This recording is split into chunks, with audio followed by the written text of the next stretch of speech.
sur le podcast Bien dans ta boîte, je suis Laura Besson, coach, thérapeute, formatrice et autrice. Sur ce podcast, seul ou avec mes invités, on parle psychologie et entrepreneuriat, car je crois que le savoir, c'est la liberté. Celle de devenir libre, autonome, responsable et acteur-actrice de ta vie et de ton business. Ici, on explore les défis de la régulation émotionnelle, des relations et de l'identité professionnelle, tout en découvrant des solutions pratiques pour trouver ta place sur le marché et dans ta vie. Bonne écoute.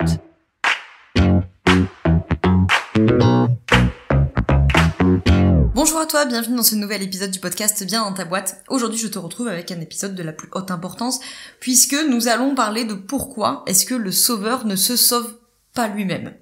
C'est-à-dire pourquoi est-ce que de toute façon, en tant que position de sauveur, il est condamné à sauver tout le monde, ou tout du moins à essayer de sauver tout le monde, mais s'il y en a bien un qui, dans tous les cas, il ne pourra pas sauver, c'est lui-même. Alors peut-être que ça peut paraître, entre guillemets, un peu évident, parce que c'est quelque chose qu'on entend souvent, que pour aider les autres, faut d'abord s'aider soi-même, qu'on ne se sauve pas, que même le sauveur d'ailleurs ne peut pas sauver les autres, on peut pas sauver quelqu'un qui va pas être sauvé, enfin bref. Toutes ces formulations de phrases qui sont justes, mais c'est pas si évident. En tout cas, il y a une partie qui est pas si évidente à comprendre pourquoi. Est-ce que le sauveur, il est techniquement dans l'impossibilité totale de se sauver lui-même? On va pas tant s'intéresser de pourquoi il peut pas sauver les autres parce qu'on a déjà parlé 20 000 fois. Donc on te met dans la description de cet épisode des liens vers pléthore d'épisodes qu'on a déjà fait sur la position du sauveur. Aujourd'hui, on s'occupe du sauveur vis-à-vis de lui-même. Donc j'ai trois points pour lesquels, de toute façon, la personne, peut-être toi, peut-être tes bénéficiaires, si tu es professionnel de l'accompagnement, qui a une position de prédilection de sauveur, est voué à échouer, ne serait-ce que vis-à-vis de lui-même. Alors le premier point, on en a déjà parlé plusieurs fois, c'est la thématique de l'épuisement. Donc les positions de sauveur, on en a déjà parlé, mais on va remettre une couche parce que ce qui est évident ne s'énonce pas, mais ça va quand même mieux en le disant, la position de sauveur est une position éminemment épuisante. Alors évidemment on comprend très bien pourquoi, et on est toujours, quand on est dans une position de sauveur de prédilection, toujours en train d'aider tout le monde, on donne tout, on donne son temps, on donne son argent, des fois aussi d'ailleurs, on a fait un épisode d'ailleurs sur le sauveur et l'argent, si ça peut peut-être t'éclairer des thématiques en lien avec l'argent.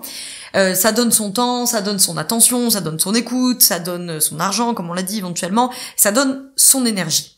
C'est très souvent que les sauveurs, ils débarquent, les positions de sauveurs débarquent chez moi en coaching en me disant qu'ils sont épuisés, que c'est eux qui sont tout le temps proactifs, que s'ils font pas, il y a rien qui se fait, qu'ils sont le moteur de leur couple, qu'ils sont le moteur de leur entreprise, qu'ils sont le moteur de leur couple d'associés, de leur amitié, de leur famille, enfin bref. Les positions de sauveur sont très souvent motrices, sont très souvent proactives.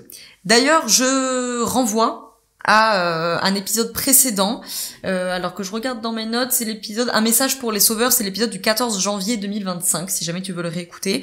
En deux mots, du paradoxe d'ailleurs de cette proactivité, c'est qu'il faut bien comprendre que la position du sauveur est une position qui subit, comme les autres positions. Quand on est dans un jeu psychologique, on est intrinsèquement dépendant des autres. C'est la position de l'adulte transactionnel, qui est une position d'autonomie, d'indépendance, d'interdépendance, donc qui sait se promener, entre guillemets, dans ce continuum entre la fusion totale et l'hyper-indépendance, d'accord?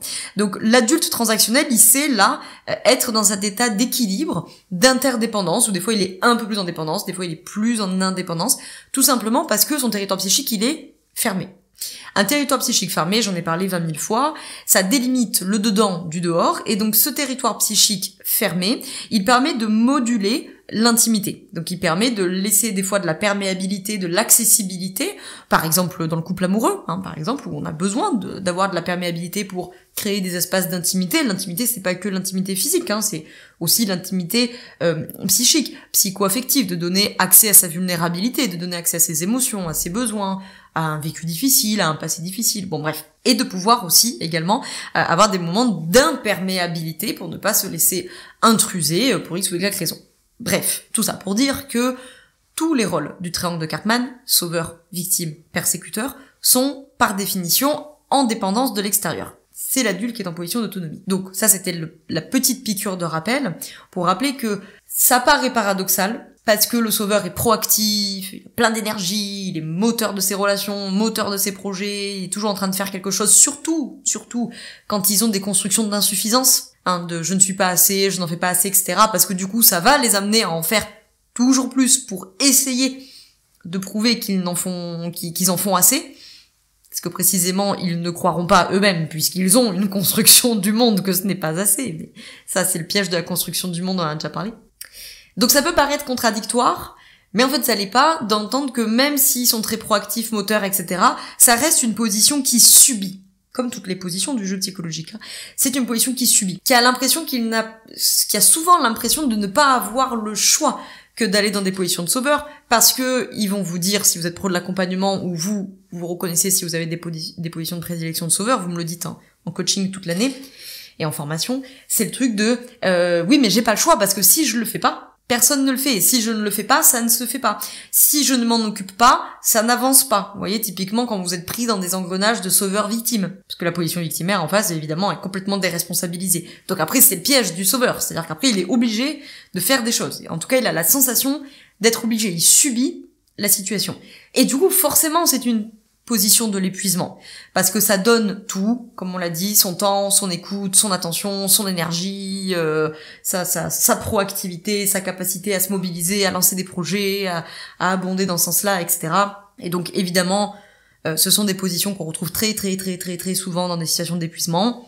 Des fois, malheureusement, au pire, dans des situations de burn-out professionnel, burn-out parental, etc. Mais tout du moins de l'épuisement. Et donc, évidemment, déjà, à ce titre, le sauveur ne se sauve pas lui-même, puisque déjà, à ce titre, occupé à sauver tout le monde, ou tout du moins essayer vainement de sauver tout le monde, il distribue donc toutes ses ressources, matérielles, psychiques, physiques, énergétiques, etc., à l'extérieur, et donc de fait, il n'a plus rien pour lui. On a déjà parlé plusieurs fois de cette thématique de l'épuisement chez les sauveurs qui, de fait, finit inévitablement par les faire basculer dans des positions victimaires parce qu'ils seront épuisés, ou dans des positions de persécuteurs où ils finiront par envoyer bouler tout le monde parce qu'ils auront la sensation de ne plus avoir d'autres options que de devoir envoyer bouler tout le monde au risque de s'épuiser, de s'écrouler sur eux-mêmes en fait. Donc évidemment ça c'est le premier point pour lesquels les sauveurs ne se sauvent pas eux-mêmes. Ça nous emmène tranquillement mais sûrement au deuxième point qui est la thématique de l'endettement. Ça aussi on en a déjà parlé plusieurs fois, petite piqûre de rappel. Les sauveurs endettent systématiquement les relations dans lesquelles ils foutent les pieds. Encore une fois ça vaut pour les autres positions du triangle de Karpman mais aujourd'hui, on s'adresse à cette position de prédilection-là.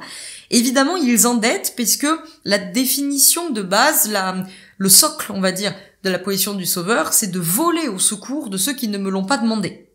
Puisque s'ils me l'ont demandé, par définition, je ne suis plus dans une position de sauveur, je suis un adulte qui accepte de rendre un service qu'on m'a demandé. Donc, il vole au secours de personnes qui lui ont pas demandé, il anticipe les besoins et les émotions de la personne qui est en face, et les demandes également. Et donc, forcément, il fait, et ça rejoint le point d'avant également avec épuisement, il fait, il donne. Forcément, viendra le jour où il enverra la facture. Ça, c'est sûr et certain. La thématique de l'endettement relationnel, c'est que dans chaque système, que ce soit ton système couple, ton système famille, ton système travail, tout le monde, tous les membres du système tiennent ce qu'on appelle le journal des comptes du système. Ça veut dire que toutes les personnes du système, dans leur tête, ils ont inconsciemment, une comptabilité, en fait, des apports et des dettes de chacun au système. Et chacun a sa lecture de la comptabilité, ok? C'est-à-dire, par exemple, dans ton système familial, je sais pas moi, le cousin qui n'est pas venu à l'enterrement de papy, bah, peut-être que pour toi, c'est une énorme dette, peut-être que pour ton frère ou ta sœur, c'est neutre, il s'en fiche que le cousin soit pas venu, parce que ça lui est égal. Mais peut-être que pour toi, ça a résonné avec quelque chose de ah ben oui bien sûr genre tu viens pas et du coup qui s'est occupé de soutenir les parents ou que sais-je, bah évidemment c'est moi, donc j'ai la sensation que tu t'es endetté vis-à-vis de moi, hein. C'est ça le système d'endettement relationnel. Les sauveurs, ils endettent systématiquement leurs relations, les victimes aussi hein, bien sûr, mais les sauveurs endettent leurs relations parce que du coup ils placent l'autre dans la position d'être endetté. Tu vas me devoir quelque chose. Alors évidemment tout ça est souvent, des fois c'est dit tel quel, hein. Évidemment les sauveurs après vont user de culpabilisation, notamment on leur connaît bien la culpabilisation maternelle, c'est-à-dire quand même avec tout ce que j'ai fait pour toi, tu pourrais quand même me rendre service machin. Donc ils vont envoyer la facture. Ils peuvent envoyer la facture par ce qu'on appelle de la culpabilisation fraternelle, qui va plutôt pas jouer sur l'amour, mais plutôt jouer sur la solidarité, du type quand même, t'es pas cool, on est une équipe, on est une famille, on est censé être solidaire, tu me laisses tomber, bon voilà. ou de culpabilisation dite paternelle, c'est-à-dire qui joue sur l'engagement. On connaît beaucoup les sauveurs là-dedans qui ont souvent un affect très négatif aux gens qui annulent, par exemple, le fait de compter sur quelqu'un et que cette personne finalement ne se rende pas disponible, annule un rendez-vous, quoi que ce soit. Très souvent, les sauveurs, ils supportent très mal ces situations. Et donc, ils vont basculer dans de la culpabilisation qu'on appelle paternelle, qui joue sur l'engagement. Du type, ouais, t'es pas cool, tu t'étais engagé, t'avais promis, tu me laisses tomber, moi je fais toujours tout pour que ça, pour que ça marche, pour que ça avance, et puis toi tu fais pas le taf, etc., etc. Bon. Peu importe les options, vous avez compris, le point commun, c'est qu'en fait, ce sauveur, il va finir par renvoyer la facture. Parce qu'il s'épuise, c'est F le point numéro 1. Il s'épuise, et donc au bout d'un moment, il va être de plus en plus épuisé. Plus il est épuisé, plus il envoie la facture. Mais le problème, c'est que plus il joue au sauveur, plus il met l'autre dans la position d'être endetté. Et du coup, cet endettement, j'insiste pas trop là-dessus, on en avait déjà parlé dans d'autres épisodes, tu les as en description. Cet endettement fait que ils vont se retrouver dans des situations d'épuisement ou dans des situations d'instabilité. Très souvent, les sauveurs, je les reçois en séance, en coaching, et ils me disent, genre, je suis instable. Je quitte tout le temps mes relations ne tiennent jamais, je change tout le temps d'amoureux ou d'amoureuse, mes relations amicales, ou je change tout le temps de travail aussi, je change tout le temps d'entreprise, je change tout le temps de clients, je change tout le temps de mission, je change tout le temps de boulot. Alors il peut y avoir 1000 autres raisons à ça, mais un angle de lecture, c'est la position du sauveur, qui en fait finit par quitter ces situations ou ces relations, précisément parce qu'il les a trop endettées, et que la situation devient intenable, parce que on imagine bien, et tu l'as peut-être déjà vécu, ou tes bénéficiaires l'ont déjà vécu, si tu es pro de l'accompagnement. Quand ils ont trop endetté la relation, ils vont présenter la facture. Alors des fois, la position victimaire qui est en face, parce que la plupart du temps, c'est une position victimaire, ça peut être un persécuteur ou un autre sauveur, mais la plupart du temps, c'est une position victimaire, peut réagir en disant « bah oui, je sais, je suis désolé, etc. » Mais la position victimaire, ça ira pas beaucoup plus loin. Par définition, c'est une position déresponsabilisée. Elle va te dire « oui, c'est vrai, t'as raison, pardon, je suis désolé, mais il y aura pas vraiment de changement. » Par contre, la deuxième option, c'est que la position victimaire, et quelque part, elle n'aura pas vraiment tort. Elle va t'envoyer bouler, et elle va te dire « mais moi, je t'avais rien demandé. » Et là, ça risque de pas très bien se passer, la discussion, parce que très souvent, le sauveur va être braqué en disant « mais c'est une plaisanterie, en fait, tu m'avais rien demandé, mais si je le fais pas, personne le fait. » Bon, et puis c'est le conflit. Donc, cette situation d'endettement ne peut que mener à l'épuisement, à le délitement du lien, la rupture éventuellement du lien, ou des conflits, ou de l'instabilité. Bref, ça va pas mener à des choses réjouissantes, parce que les relations fonctionnent avec ce système d'équilibre, ce système des comptes, et donc forcément, si tu ne fais que donner, tu obliges l'autre, tu exiges de l'autre. Souvent en coaching, les bénéficiaires que j'accompagne, ils ont des fois un peu du mal avec ce terme d'exiger. En formation aussi, des fois, les pros de l'accompagnement, ils sont en mode « non mais moi je n'exige rien des gens ». Oula, permets-moi d'en douter. On exige implicitement, peut-être. Mais quand tu es dans une position de sauveur, tu exiges clairement, implicitement peut-être, mais tu exiges quand même à l'autre d'être en position de recevoir. Parce que peut-être que toi, tu n'es jamais dans la position de recevoir, donc tu exiges de l'autre qu'il ne donne pas, ou tout du moins que son don ne sera pas réceptionné, ne sera pas accueilli. Donc du coup, tu exiges de lui implicitement qu'il se mette dans une position de recevoir de toi, constamment.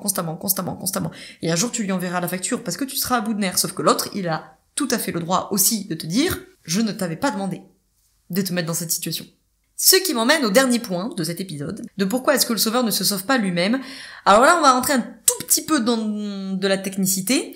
Si tu veux tout comprendre à ces histoires d'analyse transactionnelle, le mieux c'est de rejoindre la formation Apprendre à être accompagnant ou accompagnante. C'est ma formation sur la posture, je m'ai peut-être déjà entendu en parler, parce que ça fait des années que je la fais.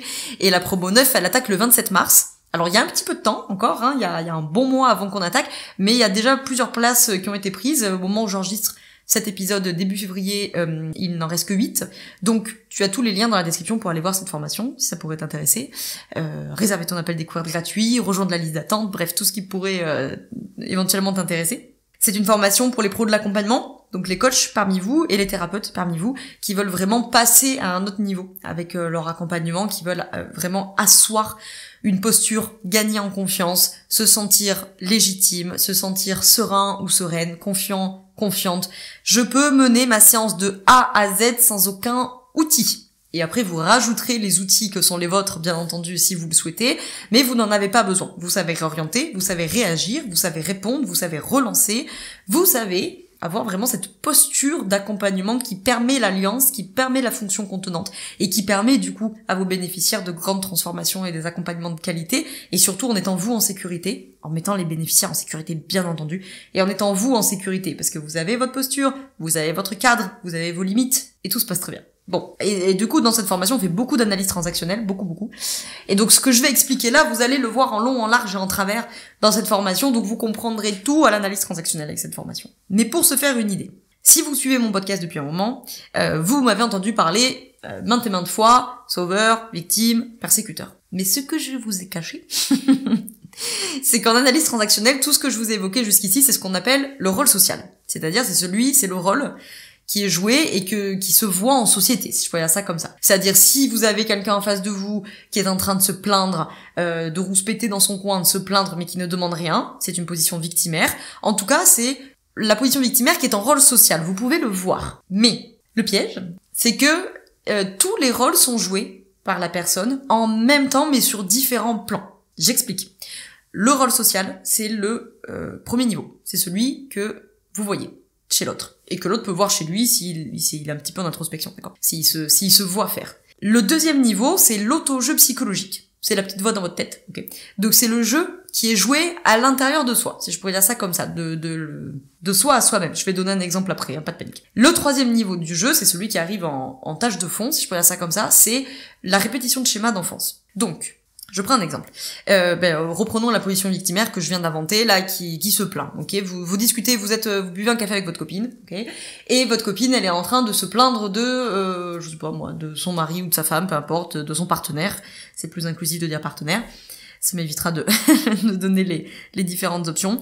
Donc, elle se plaint de son partenaire. Il ou elle m'agace, on arrête pas de s'engueuler, ça fait 45 fois que je lui dis, il ou elle m'écoute pas, voilà. Là, vous formulez pas de demande, hein, d'accord. Elle est dans la plainte, donc position victimaire. Ça, c'est le rôle social. Dans sa tête, admettons que cette copine, dans sa tête, elle est en train, en vous parlant de ce conflit avec son conjoint ou sa conjointe, de se dire dans sa tête, franchement, moi, je fais ce que je peux dans cette relation, ça me gave, machin. Donc, l'auto-jeu psychologique, c'est l'auto-sauvetage. Donc, c'est le sauveur qui est en train de se jouer dans sa tête. Elle est en train de s'auto-sauver. Je fais de mon mieux. C'est moi qui gère au mieux la relation. Moi, j'ai fait tout bien. J'ai fait tout ce qu'il fallait. Okay, ça, c'est le truc qu'elle se raconte dans sa tête. Donc, dans sa tête, c'est auto-sauvetage. Donc, le sauveur est ici. Ça veut dire que le persécuteur, il est sur le troisième plan, c'est-à-dire dans la répétition du schéma d'enfance. Si vous m'avez donc suivi, ça implique pourquoi le sauveur ne se sauve pas lui-même. Si tu piges cette histoire, qu'en fait, quand tu es dans un jeu psychologique, tu joues toujours les trois rôles en même temps, mais sur différents plans, ça veut dire que si tu es en sauveur avec les autres, ça veut dire en rôle social, ça veut donc dire que le sauveur n'est ni l'auto-jeu psychologique, ni la répétition de schéma. Ça veut dire que l'auto-jeu psychologique dans ta tête, c'est soit le persécuteur, soit la victime, et que du coup, la répétition de schéma, c'est le troisième rôle qui reste, d'accord? Donc, de fait, le sauveur ne se sauve pas lui-même, puisque précisément, si son rôle social avec les autres, c'est d'être un sauveur, bah ça veut dire qu'il peut pas être sauveur avec lui-même, puisque la place est déjà prise, si je peux dire ça comme ça. Je te prends un exemple, si tu es en position de sauveur avec une amie à toi, par exemple, donc tu es dans ton rôle social de sauveur, tu es en mode genre non mais laisse, c'est bon, je vais trouver une solution, laisse, je vais le faire pour toi, par exemple. Peut-être que dans ta tête, tu es en auto-apitoiement, c'est-à-dire que c'est la victime qui se répond en soi-même. Peut-être que dans ta tête, le discours qu'il y a, c'est « et j'en ai marre, et c'est toujours sur moi que ça retombe, c'est toujours moi qui fais tout, et donc, entre guillemets, tu te plains à toi-même, tu vois. Donc, l'auto-jeu psychologique, c'est la victime, c'est un jeu d'auto-apitoiement. Et ça veut dire que c'est le persécuteur qui est en répétition de schéma. Pour donner un exemple inverse, peut-être que tu es en sauveur rôle social, et que l'auto-jeu psychologique dans ta tête, c'est le persécuteur. C'est-à-dire que dans ta tête, t'es en train de te dire « franchement, elle est pas chier, quoi. Moi, j'arrête pas de l'aider, tout le temps, et elle est tout le temps en train de se plaindre, et de toute façon, je fais tout pour elle, et il y a jamais rien qui lui va, et ça veut dire que la répétition du schéma d'enfance, c'est la position victimaire.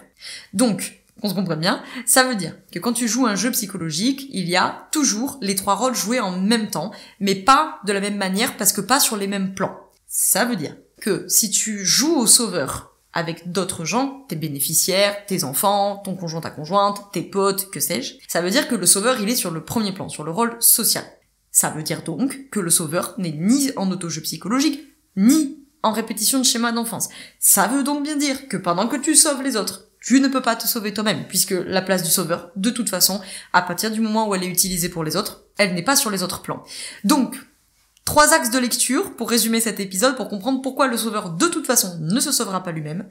Déjà parce qu'il va s'épuiser, et que ça, vous le savez, on le répète à tour de bras, mais ça va toujours mieux en le redisant une énième fois, on n'est pas utile pour les autres quand on n'est déjà pas utile pour soi. C'est vraiment la thématique en systémique que désolé pour les bénéficiaires qui sont déjà passés avec moi en coaching, parce que vous m'avez entendu vous répéter ça 45 milliards de fois en séance. Également pour ceux qui viennent avec moi en formation, mais c'est vraiment un des piliers de la psy systémique, c'est devenir à soi-même son propre parent.